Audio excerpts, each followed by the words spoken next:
What's up, everybody? Welcome to In Love with Horror. My name is AJ. And I'm Christy. And y'all, welcome to our Sunday morning / early afternoon horror live news show. This is our live show where we talk about all the horror news from the past week, and we got some great topics to do today. From stuff coming out of Comic-Con, just some general articles that drop. Talking about a game that's coming out next week, and a bunch of physical releases. So we got some stuff to talk about today for sure. So we'll leave some time and go over some housekeeping to let people start coming into the live chat. Yeah, good morning, Mike. Mike, what's going on, man? As always, appreciate you joining. He always on time every time. We appreciate that support. We love Mike over here on In Love with Horror. I think I tweeted you that this morning too, Mike, because he had on our shirt and he posted about it. Oh, like, but we love you. Oh yeah, love you, man, we love Mike, man. Mike is so dope. Yeah. Shout out to our Patreon and YouTube members, Lacey, Matt, Larissa, Bonnie, Jerica, Mark, MK, and Chris. Shout out to Chris, he's a new member. Thanks for joining the squad. Shout out, Chris. Yeah, thank you for joining over on the Patreon. We also got the YouTube members version too, if you prefer. Like the YouTube membership system.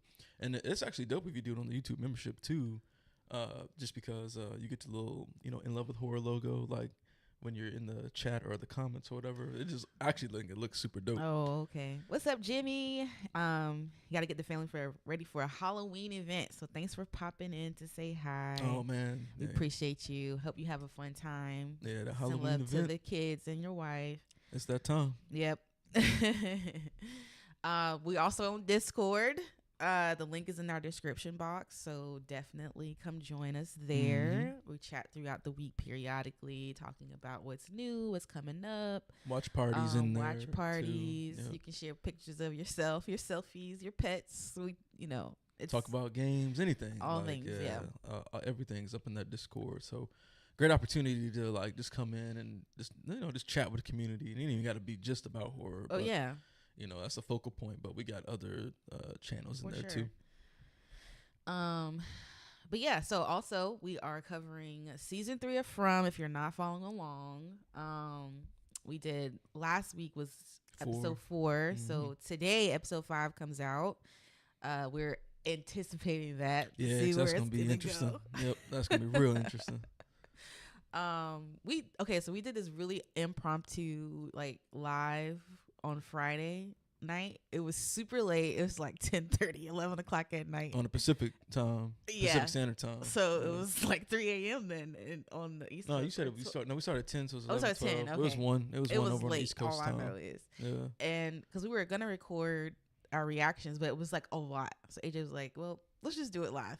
Yeah, and just post just put it out there. It's kind of hard to find because we haven't after we did that live, we haven't gone back and edited the title or put in tags. So but it's up there. You might not even find it very good. It's there.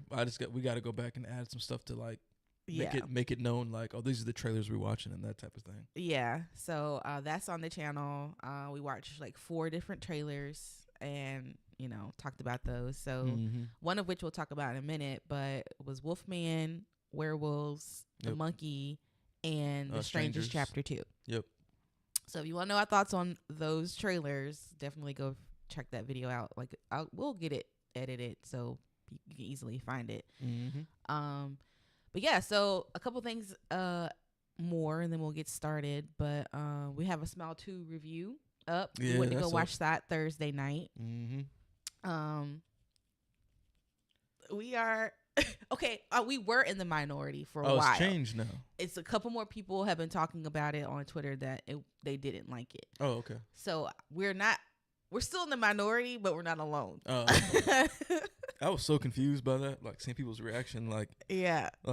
They this is great. Even the the trailer TV spot saying horror masterpiece, and I'm yeah. Damn, did we watch a different cut of this movie? Hey Mark, thanks for tuning in, joining the fam. Yeah, so same. And then I said, I thought there were some really good things about it, Naomi Scott's performance. A lot of people are oh, she's got the best horror performance of the year and stuff. It's really good. It's really good, yes, but not the best. Yeah, I wouldn't say the best. Yeah. But yeah, it's really good. Just the film itself was just not. It was not that good to us. But yeah, it wasn't, man. Even as we were watching, we were dang, this this is not living up to the first in any capacity whatsoever. Mike says, I haven't seen it yet, but I think people associate a great performance with a great movie, and they're two different things. That is so true. Yeah. And I think that, like, can we separate the two, please? Yeah. Like, she can still be a badass performer. We said that in our review. Yes. Where we're like, but the story performance sucks. The story it's honestly it's not good. And yeah. I feel like a lot of them. I'm surprised that you didn't like it, because I just assumed that you were gonna like this because you love Smile so much. I think that's why I didn't like it, because I love Smile 1 a lot. Like, I really like that movie. Like, it's funny because a lot of people that really like this movie said it's better than Smile 1. Oh, they tripping. And so, like, the fact that you love it and then you didn't like it, I think it says something. Like, you love Smile 1 but didn't like this, but people that didn't like Smile 1 like this. Oh, okay, that's what you're saying. So, yeah. Well, that makes sense then. Like, in some capacities, like, well, I didn't like the first one, but I like this one. It's like, but still doesn't make sense though, because, like, I feel like all of the magic and the character of the first one is lost in the second film. So it was, I don't know, man. That's weird to me, but I think we have to approach it, because I want to watch it again. I want to watch Smile and then watch this. Approach it as like this is a completely separate film that just has the same entity. You know what I'm saying? Mm-hmm. Like, I think I read an article that talked about how it's kind of like an anthology almost. Like, this next film he does is going to be completely different as well, but still have the same entity that's involved. So I think we have to kind of like approach it with that kind of thing. And I think for you, I think that's dumb. I know. Yeah, I just think that's stupid to have that thought process. I'm just saying. I know it's you talking from other, what people are saying. Yeah, I think that's dumb though. Mark said, I think hype has ruined a lot of people's experiences when it comes to films of late. And Mark said that, sorry. And Mike said, I'm curious because people liked 1, hated 2, and people that, see, exactly. That's what I was thinking too. Yeah. It's so different. Yeah. Mike said he loved the first, so he's nervous about how he'll feel about this snap. one. So I wonder how you'll feel. Then maybe you'll be like AJ or not, since he also loved the first one. That Smile 1, that's top tier horror movie to me. But yeah, Smile, but maybe you'll feel different. But I did not like Smile 2. And she'll tell you, like, we walked out, I was so disappointed. I was like, dang, it's the same feeling I had walking out of Sinister 2. Because, I love Sinister. Yeah, you do. And then when Sinister 2 came out, I was like, oh, man, Sinister 2. Like, and you walk out of the movie, you're like, wow. Like, the way to ruin it. You know what I'm saying? Oh, A. Tate says, I love the first one, and I've seen this one twice already. What? Wow. That's crazy. Like, I almost feel like that's why we got to do a spoiler, like, live. Oh, yeah, so we can talk about it. Because I'm genuinely curious, like, what people like about the second one. Like, like, outside of the performance and the special effects, like, I don't get it. You know what I'm saying? Like, I don't get it. Mike said serial. Sinister 2 was bad though. I mean, that's true. It was bad. Yeah, it was bad. It's funny. I haven't even. You know what's funny? This is how you know it's really bad. You can't even find the movie anywhere to watch. Like, because I remember trying to search for it recently. Because I was like, I want to revisit it. Yeah. Like, I know it was bad, but I've only watched it once. Yeah. And I was like, I vowed to just never see it ever again. So I'm like, okay, how bad is it? I can't even find that junk to watch. I was like, that's how bad. Yeah, that's really bad. Like, it doesn't. It's like it doesn't even exist almost.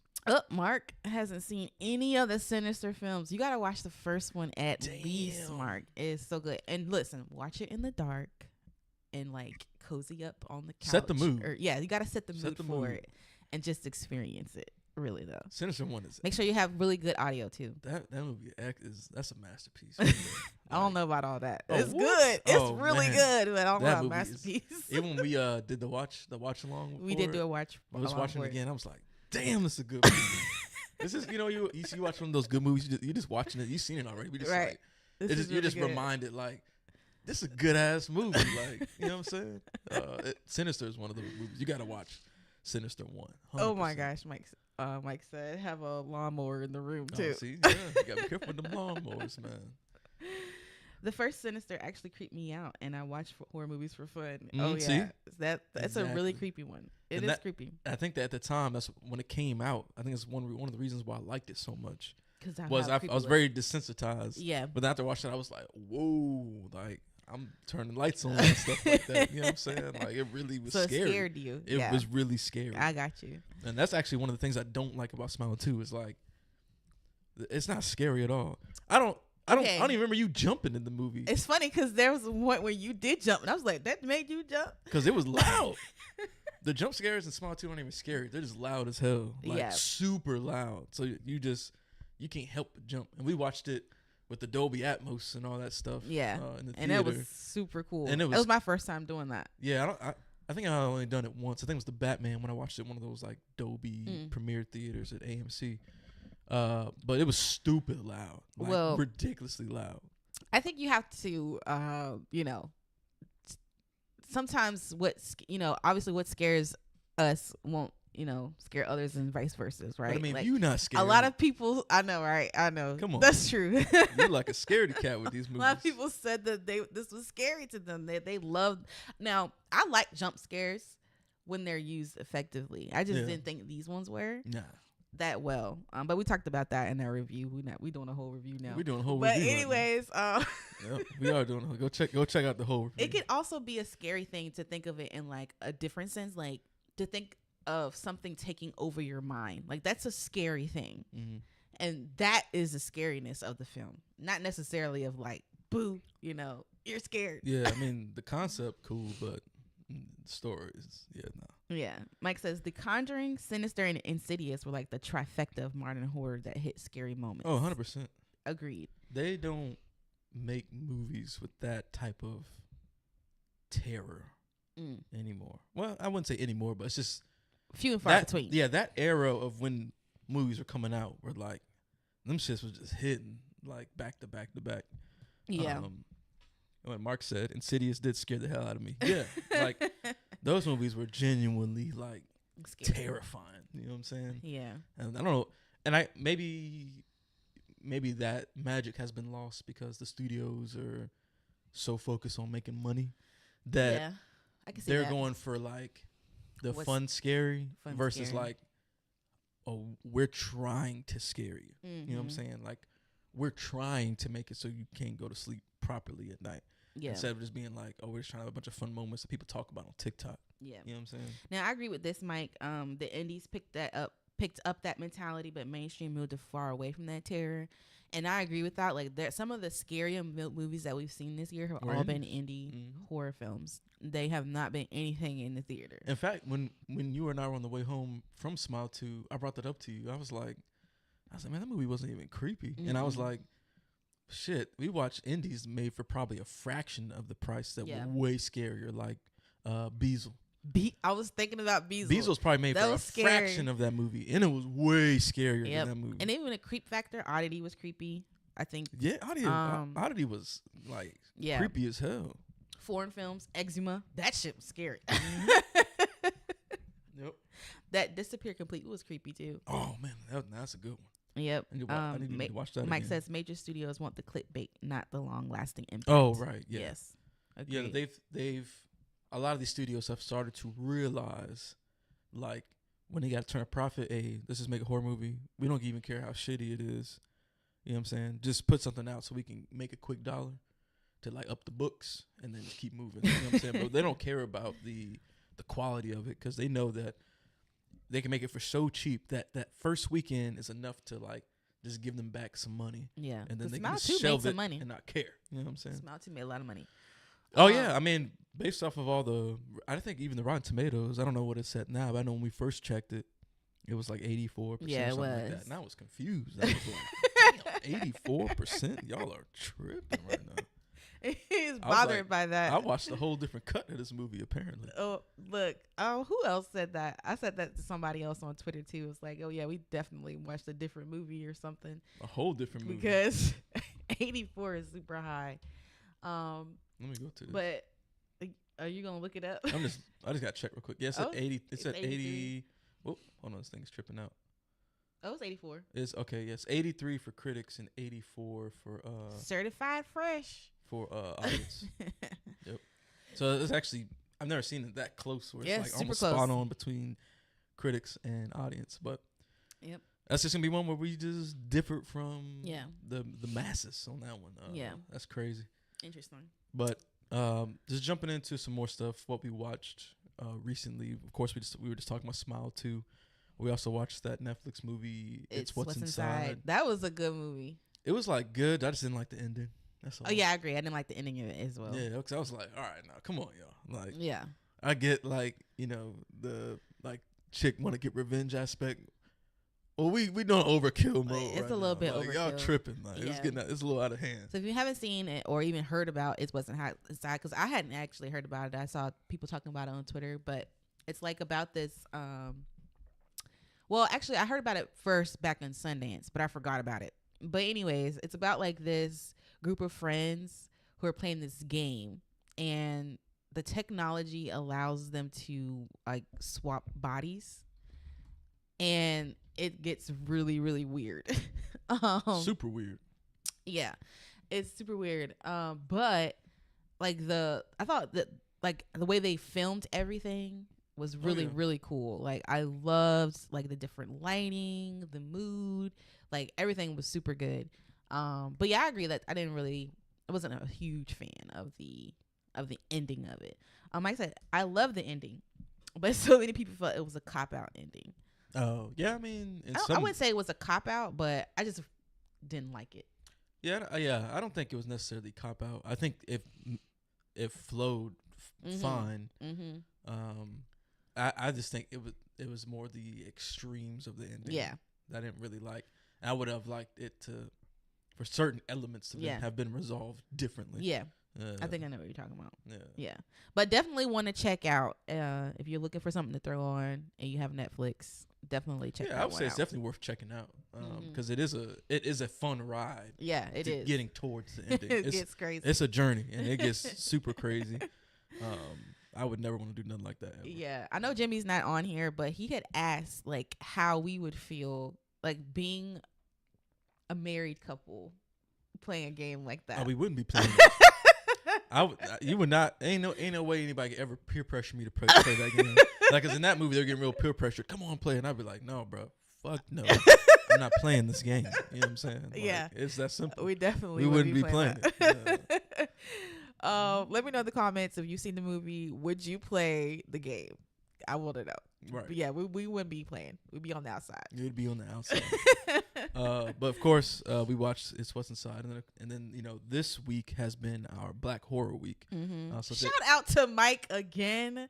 Mike has been hanging in the challenge. Oh yeah, I appreciate you so much, Mike, for real. And Jazzy, I don't know if she's on or not, but she's been following along as well.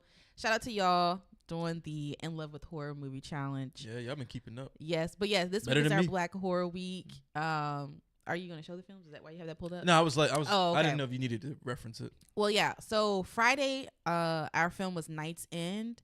Now, I had an opportunity to sit down with the director of that film, and so that's up on the podcast. We had a dope conversation. We had some weird things happening, and she was like, every time I talk about this movie, something weird happens. It's cursed. She thinks it's haunted. It's a haunted film. Mm-hmm. So, go definitely check out that conversation. But yeah, we have some really good films. The one thing we had an issue with was the blackening, and that was my fault. For some reason, when I looked it up, it said it was on Prime, but it's actually on Stars. So none of us had Stars. Yep. Mike swapped it out for the people on the stairs, which is also a really a good swap. Good pick. Yeah. That's a good swap. We got Demon Night tonight, and then tomorrow is Sweetheart. But yeah. So yes, Mike said she cursed your mics for real. Like it was super weird. This is a haunted film, man. Yeah, it's kind of weird. It's just like it's fiction. I don't know why it's so weird, but like you gotta listen to the podcast. She talks about these weird stories that happened to like things in her refrigerator, like completely froze, like hard-boiled eggs completely froze on the inside. Oh wow, really? Really weird stuff. I was like, I gotta sage my house now. Yeah, yeah, that's crazy. Yeah. But today for Sunday, it's a Demon Night. Yes, that's a good one. Yeah, that's a great movie right there. So yeah, that's gonna be a lot of fun with Demon Night, and then tomorrow for Monday, the last film of the week, because our horror weeks start on Tuesdays. That was the first day of the month was on a Tuesday. So tomorrow, Monday's film is Sweetheart, which is a dope film. I don't think a lot of people have seen this one. But it's a dope creature feature. It is a good creature feature. Yeah, it's a lot of fun with that one too. It's a Blumhouse one too. But yeah, shout out to everybody who's been hanging in with the challenge. Yes. Shit, y'all been doing better than me because it's hard for me to, watch movies. He catches up on the weekend. Yeah, it's back through the week. back to back. Hard, It's almost damn near impossible for me to watch stuff at work and whatnot. But yeah, shout out to everybody. I'm glad y'all have, I'm glad everyone has been enjoying the challenge. Mm-hmm. And it's a great series of films. What's our next one? Pretty sure it's like paranormal or something. Hold on, let me go find it on this thing real quick. Oh, I gotta go back the other way. It's Paranormal Week. It's Paranormal Week. And yep, there we go. So it's Paranormal Week starting on Tuesday this week, and we start with the Let's Scare Jessica to Death film. I never seen that one, so excited to check that one out. And then I got a couple ones we haven't seen yet, so give us an excuse to watch them. So right, 100%. Well, I'm excited about that one. We got The Dark and the Wicked. Yep. The Conjuring, which is obviously my fave. The Devil Inside. I can't see Saturday. Saturday is The Haunting in Connecticut. Ooh, I haven't seen it in a long time. Yeah, that was creepy. And I also picked that one because of Cal Gardner, of course. Sunday we have Abby, which I think is going to be on YouTube. Whoever's joining in, I think that's probably the only place. It might be on Plex as well, possibly. And then Anything for Jackson. And I'm pretty sure somebody in our community told me about that one. I haven't seen that one. Yep. So Paranormal Week got a lot of dope films. Paranormal Week's honestly that's my favorite week because we just like paranormal films the most. Yeah. But that'll be fun this coming week. Yep. What you got? You just pulled up? Huh? You just pulled up a film or a comment? Oh yeah, Mike said, "I love Sweetheart. It's Castaway meets It Comes at Night, but not LOL." Oh yeah, I guess it is. That's a good way to put it. I still like It Comes at Night though, just because I already knew what it was going in, so I didn't get tricked or nothing. Okay. Well, I got tricked and I didn't like it. All right, so let's get into our news. Yep, let's get into the news. First, I'm gonna do a quick Comic-Con recap. In New York, Comic-Con was this going on. I think it ends today, but it's been going on this past weekend. So we had a couple panels. Blumhouse had a panel, and Shudder had a panel. So with the Shudder one, we had a couple announcements. As you can see, VHS 8 is coming out in 2025. Yeah, we got VHS on the screen to our audio listeners. Yes. So we just had VHS Beyond come out this past couple weeks ago, I think, and it was dope. It was good. I actually really liked it. It was a good film. I think the franchise is getting it started out really strong, and then there was like a lull, and then it started. Now it's starting to get a little bit better. Well, yeah. I don't know. You didn't like the one that came. Was it 85? No, I was okay with 85. Okay. I just didn't like the through line story. Okay. I didn't really care for it that much. But the shorts were cool. Yeah. Especially Scott Derrickson was in 85. Yeah, that's true. I really liked his short too because it had the style of Sinister. But yeah, I feel like you said, the story. I mean, the franchise, like, it started off super strong, and then it quickly like nosedived. Like, we're talking like viral and shit like that. I was like, what happened? Because I just rewatched VHS 2 recently. Yeah. And I'm like, can we like get back to like that story, the through line story with like these tapes and they do something to people? Like, yeah, I like that. That joint was cool. Like, it just made it feel even more legit. They made it made it even more purposeful for like why we're seeing these tapes. You know what I'm saying? Them having an effect and like the whole lore around it was like, oh, this is a dope concept. Yeah. You know what I'm saying? But then we lost that and we started doing like stuff that just didn't really, I think, mesh or line up the way I would like it to. But the series has definitely kind of come back up. Yeah. And Beyond, I think, is definitely great step in the right direction. Yeah, not saying that 85 or 99 were bad. It's just I don't think they've reached the same levels as the first two. But Beyond is definitely working their way back. I did like Beyond. Because Beyond had a good theme, too. Had a really good theme. I mean, there's only one film in I feel like, the series of that movie that, the fur babies one. Oh, okay. Or it was like, it didn't mesh with the theme. Well, it was still good, though. It was still good. I did like the fact that it didn't fit the theme, but it was Justin Long, so I didn't care. Oh, right, yeah. But, yeah, that whole... even the throughput story was kind of cool. I mean, it didn't. I didn't like the ending of it. Yeah, it was that ending. I was like, whoa, that's it. So abrupt. Like, yeah, it was way too fast. You know what I'm saying? But I love the setup. Like, when we started it, because I didn't even know. Because I don't even think I watched the trailer for Beyond. So I didn't even know what the theme was. Right. Aliens. But when sci-fi. that jump popped up and it he said, was like, it's aliens. and it said, you're about to see like an alien abduction or something like that. I was like, oh shit, here we go, y'all. So I'm talking about, like, I was not expecting the alien because I love that shit. Well, me and LT actually talked about VHS Beyond, and one of the things he said to me they said to me was, sci-fi is not limited to just aliens. That's true. And so even though we feel like maybe that Fur Babies one didn't fit, like if you think about it outside of the scope of like aliens, it couldn't fit into that to that theme. I think it's just hard to do when the through line story is about aliens. It's about aliens. But yeah, go ahead. Mike said a good thing. Fur Babies was a good palate cleanser. It broke the repetition, so it didn't get stale. Okay. Yeah. I can see what you're saying. Yeah. Yeah. But yeah, so VHS 8, we have another one. Mike also next said, year. Yes, next year. That's like we don't have to wait a crazy. long time for this one. Mike also said, I'll take VHS 100. Keep putting them out, and I'll keep watching. Yeah, I'm there with him on that. Like, I will keep watching. They can do 1,000 of these, and I'm gonna keep watching them because it just allows them to do really creative stuff. Like, I feel like the stuff you see in VHS, you never see like in a feature film. Yeah, like how cool the concepts are, how creative it looks or feels. Like even the Stowaway one and Beyond. That was super dope. I love that film. Okay, so since we're talking about the panel, Kate Siegel was on the panel for Shudder, and she talked about like the influences that went behind it. Yeah. And so one of the films she mentioned was The Fly, and Contagion, and Alien. Yeah. So those are her like top 3 favorite horror films, and so she's like, I'm just gonna mesh all these together. Yeah. And I was like, she definitely did that. But it like looked and felt super dope. Yeah, it was good.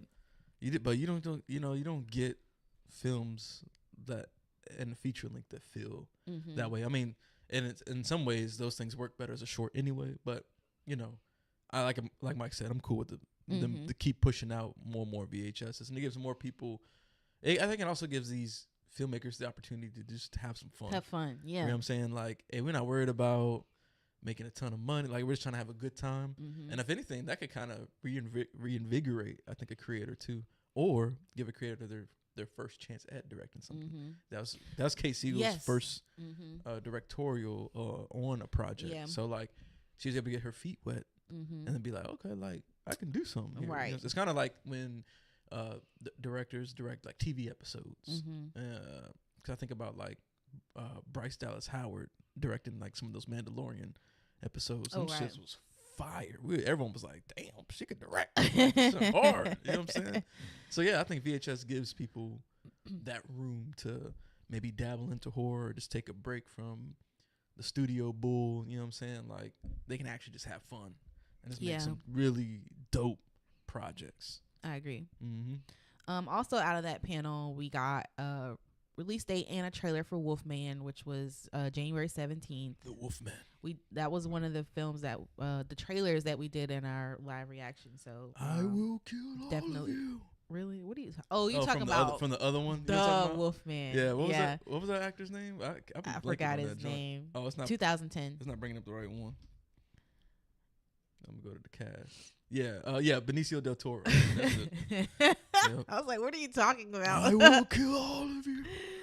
Oh my goodness. I love that shit. Mike had also mentioned Radio Silence early in their career had a VHS segment. He thinks, he could be wrong, he says. I don't know about that. I can't remember all the early ones. Oh, they had a VHS segment? They probably did. I feel like so many people have had a lot of VHS segments, so it's definitely possible. Yeah, and then a new movie coming from Christopher Landon called Drop is coming out April 11th of next year. Christopher Landon did like 2 through 10, 100 of the Paranormal Activity movies. I'm a fan. I know people hate on those, but I like them. Yeah, so he's got a film, and I couldn't really gather exactly what that was about. It seemed like this girl who's like babysitting, and something happens. Someone's like trying to like mess with her on her phone or something like that. I don't know, but that's coming out in April. And then a movie called The Woman in the Yard, which is coming from Jaume Colette Sarah. I don't know how to say his name, but he's the one who directed Orphan. Okay. And I don't got details on that one either. But so that's basically their upcoming slate that we have for early next year from Blumhouse. Now, Shudder also released a semi slate of some films that they're doing. One movie called Dark Match, which I thought was super interesting. It's like a wrestling horror movie, where this group of like wrestlers go to this small town that's actually run by some cult, and the lead is a black woman. I thought it was like, it looks really cool. Like it'll be super fun. So another one they have is a sci-fi horror feature called Ash, that is coming out next year as well. And yeah, they've got, like I said, the green light for the VHS. So we got a lot of films coming out so far next year from Blumhouse and Shudder. Yeah, and you know, some of them are getting creative. Like the whole Dark Match, I was like, damn, how do you even come up with something like that? So random, but it sounds like it could work really well. Yeah. Oh yeah, he did do Freaky and Happy Death Day and all that stuff. So that's right. Yeah, I like Happy Death, but I never saw the second one, but that first one was really good. I think that'll be a good one. Hey, Lil Boozy Bert. Still haven't seen VHS Bert. Beyond. Oh, you just definitely gotta check that one out. It's a fun time, especially if you like sci-fi or alien horror. There's some there's some really intense ones in there. You're gonna enjoy that one. Yeah, they are really good. Wrestling horror, sign me the fuck up. Yes, that one. I swear, we gotta find the poster for it because it looks super fun. I could try to find it. Okay, quick. Yeah, I was like, oh yeah, people are gonna eat this up.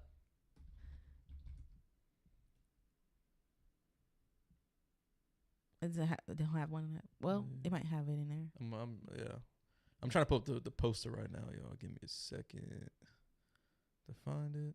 Oh, these are the images. Oh, we got some images. Okay, but no poster. The poster's not in this one. That's weird. But y'all gotta go look it up. It looks But cool. I'll bring this up for y'all though, just so you see some of the images they got here. You see like dudes with wrestling masks, and weapons, and I think that's gonna be fun. It looks fun. It looks interesting. Yeah. So I'm excited about that one. I gotta find the I gotta find the poster though. You said there is a poster. Yeah. It might not be up because I got the poster in a press release email from Shudder, so it might not be fully pushed it out. It might not be out yet. Okay. But if I can get it, I'll definitely post it in the Discord chat so y'all can see it because it looks cool. All right, I'm done talking. It's your turn. All right, then. Well, we got our next story, y'all. This one is about a new adaptation of the American Psycho book. So the director here is coming from I don't know how to say this guy's name, Luca Guadagnino or something like that. I'm probably butchering it, but new adaptation. Sources tell Deadline that he is in final negotiations for a new interpretation of the book American Psycho by Bret Easton Ellis for Lionsgate. Scott Z. Burns, who did Contagion, will pen the adaptation. So, this isn't, you can't really use the word remake for this one because they're, basing it off the book. Yeah. So it's just a new type of interpretation of that book. Right. And so, the question just becomes like, will it have the same vibe and feel as, the classic film from the 90s? I'll tell you, people are not happy about this. I mean, I get why. I get it too. Yeah. And I'm also kind of like, who are they going to get to play Patrick? Like, that to me is going to be like, okay, maybe we got something here. But I do like Luca as a director as well. Yeah. And, a lot of the other films he's done are also adaptations as well, I believe. So I feel like this is a good person to have behind this if you're going to remake it. Or not remake it, but do an adaptation for it. But I feel like it's going to be difficult because I feel like everyone has seen the first, right, the original American Psycho film. Yeah. So I feel like whoever they pick, I feel like it's gonna be hard for them to not channel Christian Bale. Yeah, You know what I'm saying? See that, like, yeah. Because obviously, like, you got to go off the book, but I'm sure it lines up with Christian Bale. So how do you make it feel different without feeling the same? You know what I'm saying? Where you're like, people are going to draw the comparison no matter what, but you want to be different enough at the same time to be like, so see, people aren't like, oh, you're like a Walmart Christian Bale. You know what I'm trying to say? Like, I'm just saying it's going to be hard. Like, I'm not saying they can't do it, but it's a dangerous choice to try to adapt something today that's already been done and is now considered a classic. It's going to be very difficult. Yeah. Lil Boozy Bird said, Luca does great work, though the OG AP is one of my favorites of all time. This could be good. Could be. Yes, definitely. It's definitely possible for this to be good. And we have to remember, you say this all the time, like, just because there's this film out does not negate what came before it. Like, you love American Psycho, go watch American Psycho. I agree with that fully. Yeah. Yeah. Like, I don't mind them remaking films. It's fine because I can just ignore it and I'm gonna go back and watch Christian Bale play Patrick. Right. And I just looked it up. This movie actually came out in 2000. So it's technically not a 90s film. I thought it was. I thought it came out in like 99 I or thought so like too. But it says it came out in 2000. But Mike said someone said Glenn Powell. Hell no. No. I need Glenn Powell to stay over where he at. No. And he's not coming over here. Like, I don't see why they would. People love some Glenn Powell. I don't get it because I feel like his performance in Twisters was like. Is that the only film you've seen Glenn Powell? Well, yeah, that's the only film I've seen. Okay, pause. So he was in another movie. I can't think of the name of it right now. It's on my letterbox. He was in another film, and I can see why people might think he could play Patrick Bateman. He had a crazy vibe to him. He has like this comedic, weird element about his character in this one film, where I can see it is possible, but still no. You know, even if he could, I still don't want to see Glenn Powell playing this character. Now somebody else mentioned Jacob Elordi, which is the dude from Saltburn, the one with the black hair. Yeah, I remember him. Yeah, someone mentioned him as a good choice, and I can see it. I haven't seen him play nothing that is relatable to the role to make the. It was called Hitman. The movie was called Hitman. Okay. That he was in, and he plays like this weird. I feel like it's possible, but I don't want to see his face in as this character. What you need for this character is you need someone who is, highly attractive, right?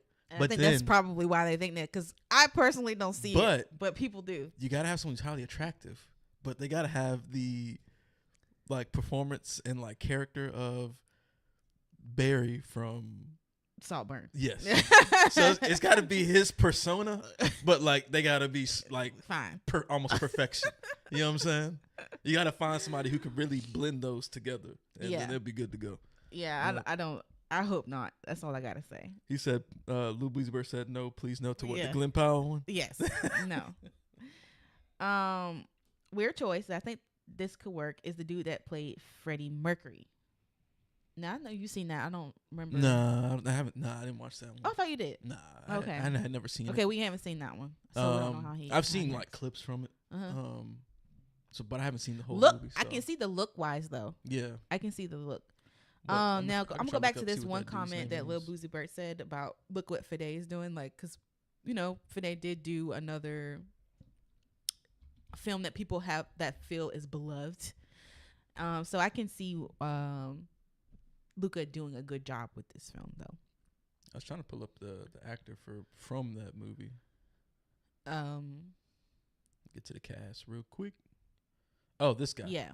Okay, I've seen him in other stuff. Remy Malek. Okay, I've seen him in a whole lot I of can stuff. see that.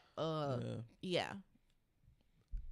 But I don't know. I don't know who I would want to play him. It's hard. And I'm trying to tell you, it's very difficult to separate your mind and be like, okay, they can't act like Christian Bale's character. You know what I'm saying? So in my mind, I'm trying to separate, from right. that. But it's difficult. Yeah.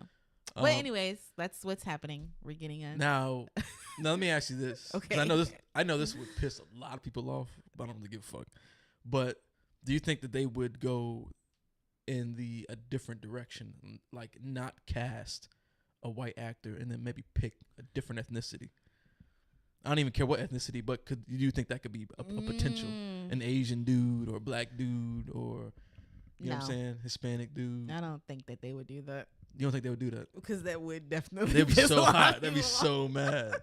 People would be mad. I almost want them to do it just to see people get pissed off. You're crazy. I don't think they'll do that though. And it's funny because when you think about American Psycho, this is who we see. Right. Yeah, so I don't know if they'd be able to take that. Yeah. But that would allow them to not make the comparison to Christian Bale, because it's like, well, it's a whole they don't even look like him, yeah. so you know what I'm saying? But if they pick, this white biz professional guy. Okay. I can see that. Mike says the guy from Monkey Man. What's the dude's name? Patel? Yeah. Yeah. Oh yeah. He probably could do it. Yeah, I think See what I'm saying? Could do it. See, Mike know what I'm talking about. They could get somebody else to do this. You know what I'm saying? Then that would separate it enough to where it feels different, and you won't have to Dev Patel. Monkey Man was dope too, but I don't know. I don't think they'll do it. Oh yeah, no. They probably wouldn't, but I think it would be really funny if they did, and that would allow them to switch it up. I also wonder, because now one thing I don't know is how close to the book was the 2000 film. I think there's some aspects that were different, especially the queer element. Like in the movie, it was kind of less like abhorrent almost. Yeah. But I think in the book, it's not like, it's definitely different. And so I think that's another thing that people were also mentioning, because of the other films that Luca has directed and done. They feel It'll like be that more heavy-handed in this yeah. one. Mm-hmm. Oh, people gonna be all mad and tight again. It's gonna be super hilarious. Yeah. It'll be super funny. But yeah, I mean, all in all, I think that this is gonna be something that's gonna be widely talked about and debated in conversations, because people are gonna be like, "Oh, they're doing another remake of a classic." Da, da, da, da. Yeah. And it's like, nah, hey, look, that one's still there. Here, and they're basing it off the book. So here's a brand new interpretation. Mm-hmm. They have the opportunity to either be even closer to the source material or just build something new, and with this relating to modern times. You know what I'm saying? Because now that's another question, right? Are they going to set this in the same time period, or will he try to bring it to modern times, where now dude probably got social media and he's got there's more crazy elements to it, where like he's seeking perfection and looking at shit online, like social media. Cool. So he can infuse some modern day social commentary to make the story even more relatable to people, in a weird, a weird kind of obsession, addiction kind of way. Look, Boozy Bird said if they keep the 80s timeline, it really should be a white guy. I agree. Oh yeah, I agree with that. If they do keep it in the same space, I feel like that would make more sense. If they bring in modern times, now they could do anything. That's true. And they could really play with the story a lot and have fun with it. Yeah. But y'all let us know in the comments, to our audio listeners and YouTube live replay watchers. Let us know how you're feeling about this new American Psycho film that's coming from Luca. It's got potential to be great. There's no other information than that. But let us know how you're feeling and who you think could play Patrick in this new adaptation. All right. You sound like a radio host when you said that. Oh, yeah. I had to turn the switch on a little bit. All right, let's move on to the next topic we got, y'all. And this one is, of course, about Terrifier. So we got Damien Leon on Twitter, and I got the tweet up on screen, and he said, and I'm going to read it here, quote, "There is no definitive answer at this time regarding how many more films I will make before concluding the Terrifier saga. Personally, I can't see it going further than 1 or 2 more films, but only time will tell.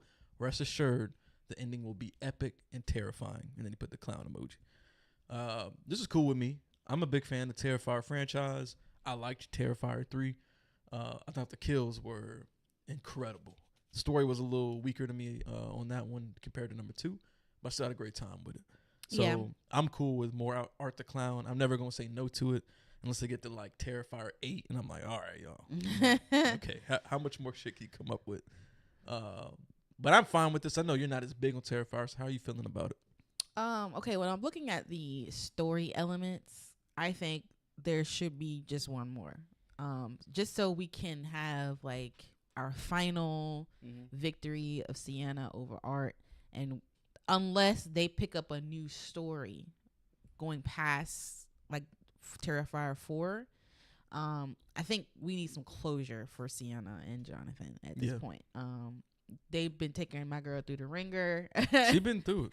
And I just want to see her get her victory moment. So in terms of the story with Sienna and Jonathan, I want to just have one more film and let her, go about her life. Right. Yeah, because she's definitely been through it. And I agree with that. If they continue to like drag it out, which if Terrifier 3 felt like that, like story wise, they were dragging it out to, drag it out to allow for more room to get crazy with the kills. Yeah. So if they can't come up for this 4th film, if they can't come up with this interesting story that propels the lore and the story way forward, yeah, I agree with you. Then they just need to go ahead and wrap it up. Yeah. And then just maybe bring him back once in a blue moon and some anthology or something like that. Because how cool it would be if like, let's say he completed the films, right, and then like 5 years after that last film, Art randomly pops up in like a VHS anthology or something, and people like, and it's a surprise. People go crazy. Yeah, like they could do cool stuff like that just because of the nature of Art the Clown's character. But like you said, like you can't. Yeah, you can't just keep dragging. Give my girl some closure, please. Yep. What's up, Frank? Thanks for tuning in. What up? Lil Boots Bird said, I think they can resurrect Art the Clown in the future with a new storyline, but I honestly want this era to end with 4 and have Leon move on to other cool stuff. Exactly. Yeah. That is exactly what that's on point. Yeah. But yeah, so I have been enjoying following the story itself. But yeah, so I just hope that we can just get some final pieces in place, let her have her moment, and let's just move on. And move on with it. Because I do want to see, like Labu said, like I want to see Damien Leone do something else. Do something more. So 100%. Yeah, like he's definitely got the talent to either create something new or work on something classic or whatever the case may be. Yeah, he's got the talent there. I think he's been proven at this point. Yeah, but I know Terrifier is his baby, so but at some point you gotta like, all right, you don't want it to be ruined for going on for too long. You know what I'm saying? Yeah. So I agree with that. I kind of reminds me of the guy, the director of Hill House LLC. Like he even said like, okay, we gotta end this at some point. you know, like when we saw him at Midsummer Scream on a panel. But yeah, he talked about how first of all he didn't realize it was going to be this big and demanding for people to have more of the films, but he's like, okay, at some point we got to end, even though people want more of it. So I think Damien has to do the same thing. Like even if people are like, hey, we want more Art the Clown or more Terrifiers, like, okay, well, I gotta know what's best for me, and at this point I gotta stop. You know what I'm saying? Like we can't keep on Terrifier 20. You know what I'm saying? Like no, you there's gotta be an end. You can't do that. You can't. Someone said, "What do you?" Lil Boozy Bird said, "What do you think about seeing David Howard Thornton as Freddy?" I personally could see that. Like, I don't know if you ever watched a video of David Howard Thornton transform into Art the Clown, but it is crazy. Like, not just the makeup, but just his demeanor. Everything about him as a person is completely different than how he is as Art the Clown.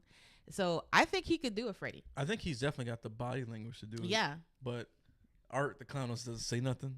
Oh, so you don't know like, how he would be talking. How will he like do the talking piece? You know what I'm saying? That's a good point. I don't know. Now, if he can pull that off, because he doesn't have to sound exactly like him. Yeah, but he's got to be in that flavor. Gotcha. But the body language and the villainous charisma, like dude got it. You know what I'm saying? So he could definitely pull it off. I just have to hear what his Freddy voice would sound like, because Art the Clown through mimicry like does like the jokes that Freddy would do. It's just all without mimed. Yeah. You know what I'm saying? So now you just add in the voice to it. Yeah. And the actual dialogue. Oh, it'd be perfect. Yeah, I think so. I can see him pulling that shit off in the prime time, bitch. You know what I'm saying? Lord. Like he can pull it off. But I guess we'll see. The verdict's out on how many more we're getting, but he has now made it official on Twitter. There's only be one or two more, and that's fine with me as long as we can really deliver on like all being revealed on what the story truly is. But let us know how y'all feeling about more Terrifiers in the comments, and are you a fan of Terrifier 3? Because I am. All right, let's move on to the next story, y'all. We got Scream 7 in the news per usual. But this time we have a confirmation that Courtney Cox is returning for Scream 7. I don't know. Maybe you can tell me in the article, but exactly where she's made that statement at. She was at some kind of conference or something. Okay. Where she basically was saying that she would be the longest running Scream queen.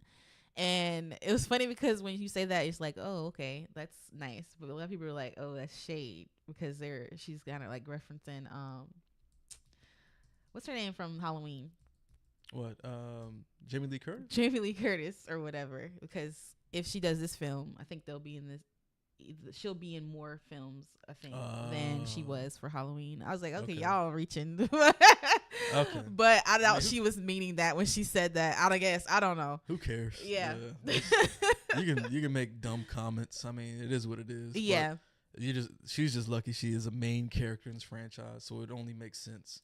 Well, yeah. But yeah, we had last talked about this story. It wasn't confirmed that they were hoping that she would, but it seems like she is. So I'm sure Scream fans are excited to see her return. Oh yeah, I'm sure Scream fans are cool with this because now you got Courtney Cox and Neve Campbell in it. So yeah, it's definitely gonna have that like OG feel to it in some kind of ways. I don't know how they'll continue the story with Jenna Ortega, Melissa Barrera being out, and I saw in this article they're still determining if Hayden Panettiere's character is going to somehow make a return too. So yeah, there were some rumors that it would be kind of like focused on Neve Campbell's kids in this one, but again, those are just rumors. We don't really know. Yep.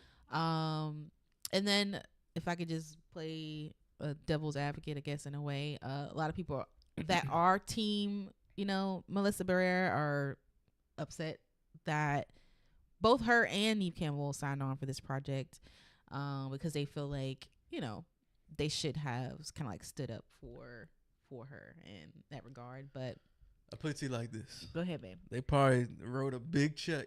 Oh, they had to. Like, well, first of all, they had to write a big check to get Neve Campbell in the first place. Check, so that's that. Yeah.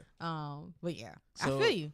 But I mean, I don't know what their, I don't know what their pockets are looking like. But it's like I tell people, right? Like, you can say you can play like the couch quarterback position all day long and be like, oh, I can't believe they didn't stand up. But good and well, if you're in that position and somebody was like, we'll give you $50 million. I'm sure it wasn't that much, know, but what I'm saying, like, it wouldn't be like, oh yeah, okay, I might have to come back. You know what I'm saying? Especially for a franchise that I helped create. Yeah. You know what I'm saying? Like a payday is a payday. And you can sit here and say all you want. But I promise you, if you're in the same shoes, somebody's writing you a big check, it's going to be hard for you to say no to it. Especially if, I don't know what your pockets look like. You know what I'm saying? Maybe her pockets probably aren't hurting. No. But I'm sure it's going to be nice to have a big payday and to kind of get back into the game, and maybe you go do more horror projects again or whatever. You know what I'm saying? Like, it opens the door for kind of, other things if they're interested in being in more stuff. So I mean, like, I'm not gonna sit here and talk. I'm not gonna sit here and talk bad on them for not standing up. Should they? Yeah, they probably should have. But I can't be like, oh, shame on you, because I don't know what their situation is like. You know what I'm saying? For sure. But yeah, that's the only new news with Scream 7. Courtney Cox just confirming that she's returning. I feel like we'll see how this project actually goes, considering all that it's been through. Yeah. Whether it can actually still come out as a good film. But time will tell on this one. Y'all let us know in the comments, how are you feeling about Scream 7 and Courtney Cox returning? All right, y'all, jumping into the next story, we got some film news, a new film starring our boy Digimon.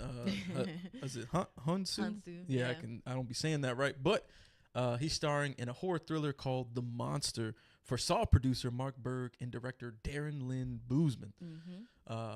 And Digimon, man, they talk about a guy who's been working nonstop forever. Stop. Like, I gotta look at his resume. The dude been in a lot of movies. He's gotta have set some records or something. Cause he be in so many movies. But shout out to him. Like, whoever his agent is, like, Yeah.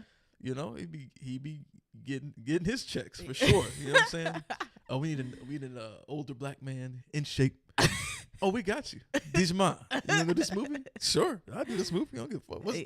You want to read the script? Nah, I'm just gonna do it. You crazy. Nah, I'm just messing around. Yeah. But nah. Well, he was just in Quiet Place Day One briefly. Yeah, which made sense Yeah. considering the other films. Yeah. But yeah, 2-time Oscar nominee Digimon Hunso has been set to star in the horror thriller The Monster, again, from a screenplay by Jonathan Bernstein and James Greer, who did Steven Soderbergh's Unsane. The pick was developed and being produced by Lee Nelson and David Tisch of Envision Media Arts, alongside Saw franchise producer Mark Berg. And this is what the film is about, y'all. Monster follows two millennials who make quick money by leasing incredible New York City apartments they don't own to people who don't know they are being scammed. That's crazy. The con works brilliantly until they run into an apartment owner with a dark secret who flips the game on them. And the principal photography is due to start in Danbury, Connecticut in November. That sounds interesting. It does sound. And that's very like one of those interesting. like modern day concepts. Yes, You know what I'm it saying? is. Like, which is cool because, you know, there's a lot going on with housing markets, squatters, all that different stuff. So it definitely fits the times, and people are always trying to scam. Like, scams are all-time high, from, you know, the phone call scams, internet scams, the freaking credit card. I know. I think that's why I like all the that Beekeeper stuff. so much. All right, because he got revenge on the scammers. Yeah, that junk was dope. Yeah. I'm the beekeeper. Yeah. Was that your Jason Statham voice? It was like, I did it off. It was quick. You know, I didn't get into character, so it wasn't excellent. But just a little taste for everybody. You know, I feel like it's not too bad if I actually tried. Okay. But I ain't gonna try it again though. Just try it. No, I ain't trying it again though, because you ain't about to put me on the spot. Okay. But yeah, I think that this story fits the times that we're in, and I'm Yes. curious to see what the like dark secret is that they flip on. Oh, them, right, yeah, like, yeah. You know what I'm trying to say? Like, is it gonna turn into like a Saw type situation, or you know what's gonna happen? Well, I mean, the director that directed like 5 of the Saw movies, so It makes sense to go down that road of the Saw flavor. yeah. But yeah, I'm interested in this one, so I'm excited to see what they do with this one. Yeah, I'm very excited about this one.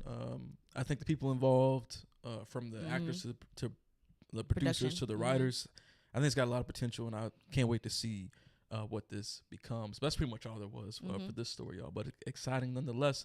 Let us know in the comments, how are you feeling about this new film called Monster? But coming from some dope people. Yep. All right, y'all. So that's it for the news stories. One thing that we want to talk about too, because we know how much y'all love physical media. We like it as well, but it's just a little expensive, so we don't dabble in it too much. No, skip that one. Oh, just this one right here? Yeah. Okay, so we're just going to bring up an article, this one from GameSpot, where they actually laid out all of the different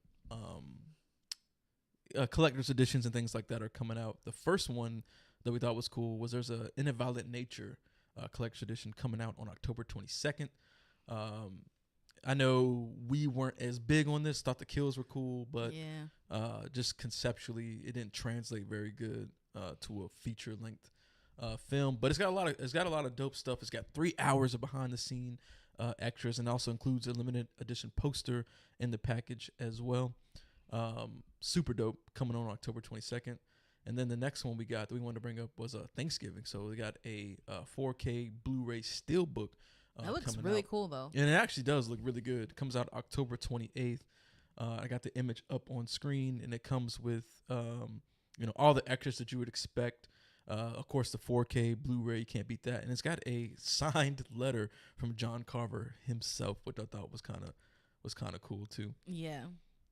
And Lil Boozy Burt in the chat saying 3 hours of more walking. Yeah, It was a lot of walking. It was too much. I think that's what it was. Yeah. They were spending too much time on the walking piece. Yep, for sure. Now, also on October 28th, we got A Nightmare on Elm Street 4K Blu-ray steelbook that looks super dope. It like does. The packaging has like this on the front has like the slashes, and on the back it's Freddy like peeking through a slash really in the and in he's the like case. in a Christmas themed sweater.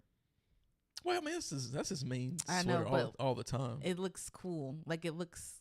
Oh, like just how the picture the is. The checkered thing is not how it always looks. Isn't it stripes? Wait, are you seeing checkered at?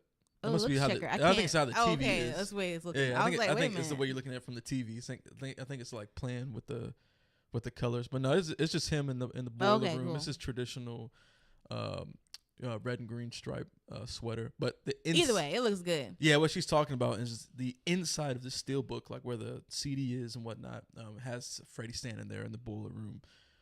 Looks super dope. And this one, I'm trying to see if it comes with anything special. Of course, it has some behind the scenes stuff. Yeah, 40th anniversary this year, which is crazy. But yeah, it's loaded. 40 years. Yeah. Sheesh. It's loaded with extra behind the scene bonus material for A Nightmare on Elm Street. I think that's super dope. Love to see that. I think it's expensive. Oh yes, 50. We didn't go over the prices, but because I mean, like y'all already know these things are expensive. I know, but but yeah, this one's some of those $56. weren't that expensive, but that one is high. Yeah, and that's why we don't really collect, because $56 is crazy. Just for me personally, in my pockets, that's a lot. You know what I'm saying? To be spending on a 4K Blu-ray. But I'm sure like maybe the extra behind the scenes will make it worth it. Yeah. The next big this one I won't. Is a Trick or Treat 4K Blu-ray coming out the following day on October 29th. And this one includes, actually it doesn't say if it includes anything or not. It's $39 basically. Mm-hmm. But it's just a 4K release of Trick or Treat.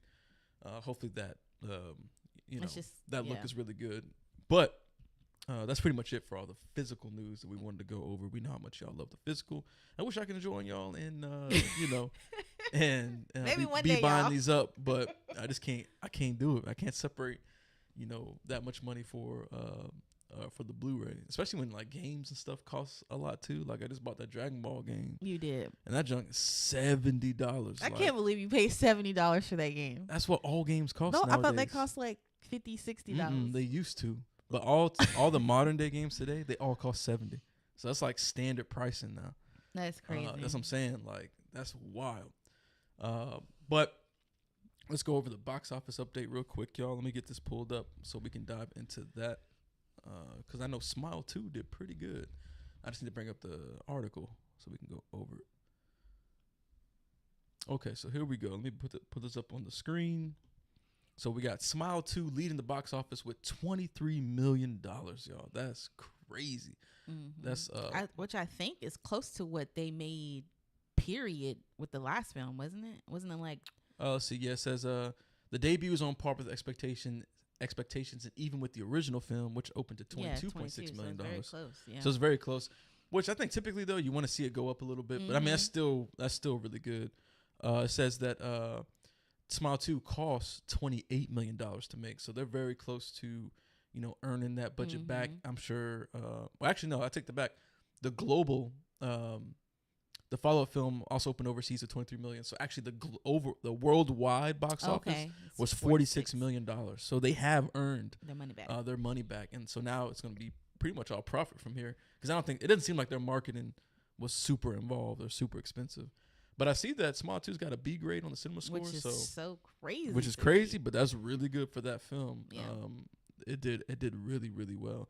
And I don't know if they went over Terrifier 3 in this article or not, because I know Terrifier 3 did good on its premiere weekend. I don't know how it did. Here we go. Terrifier 3, which was last weekend's surprise winner, added $9.1 million in its sophomore outing. Speaking of this weekend, it's only a 52% decline from its debut, which is actually pretty good. And the ultra gory low budget slasher film has generated $36 million in total. Wow. And that film only cost like a couple $1 million or something like that. So they are definitely winning, and that 52% decline is actually really good.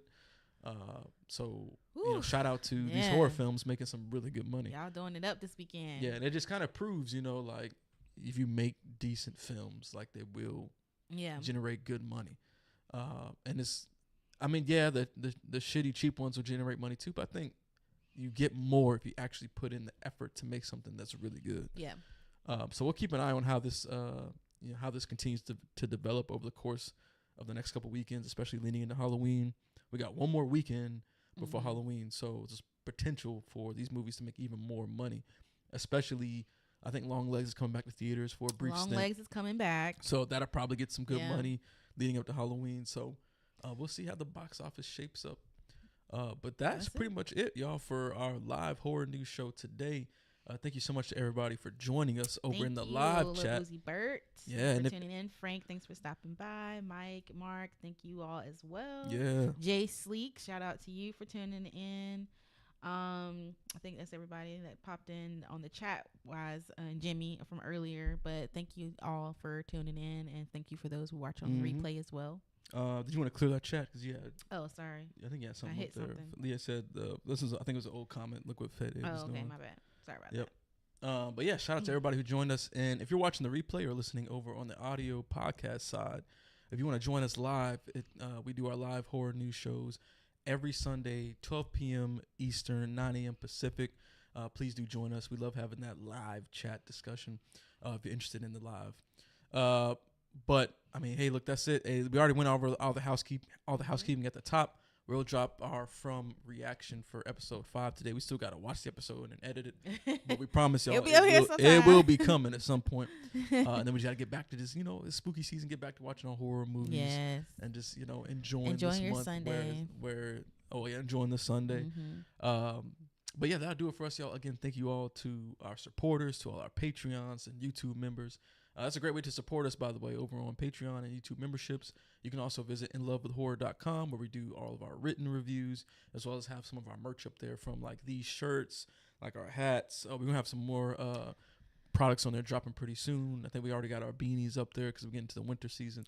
But we got some more dope stuff coming from hoodies and other things. So stay tuned for that. But hey, look, we appreciate y'all. We can see you in the next one. We out. Peace.